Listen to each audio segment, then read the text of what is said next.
سچ بولنے والوں کو میٹھی باتیں کرنا نہیں آتی۔ میں اس معاشرے کا حصہ ہوں جہاں ہم آئینے کا سامنا صرف شکل دیکھنے کے لیے کرتے ہیں۔ مسجد میں دیوبندی، شیعہ، سنی، وہابی، سنیما میں ایک ذات۔ عورت رو سکتی ہے، دلیل نہیں پیش کر سکتی۔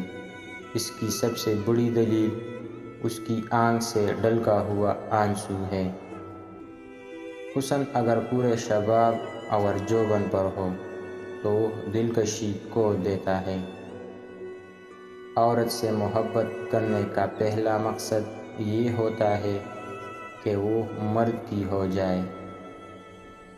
تم محبت میں زندگی چاہتے ہو، میں زندگی میں محبت چاہتا ہوں۔ محبت کرنے کا حق ہر شخص کو حاصل ہے، خواہ وہ بے شعور ہو یا باشعور۔ دکھ تو اس بات کا ہے کہ زندگی کتوں والی گزار کر حساب انسانوں والا دینا ہوگا۔ جب حسن تھا تو آئینے نہیں تھے، اب آئینے ہیں پر حسن کہاں؟ اگر عیاشی کو ابتدا میں نہ روکا جائے تو وہ آہستہ آہستہ ضرورت بن جاتی ہے۔ ایک شے جسے محبت کے نام سے پکارتے ہیں، دل کی لطیف غذا ہے۔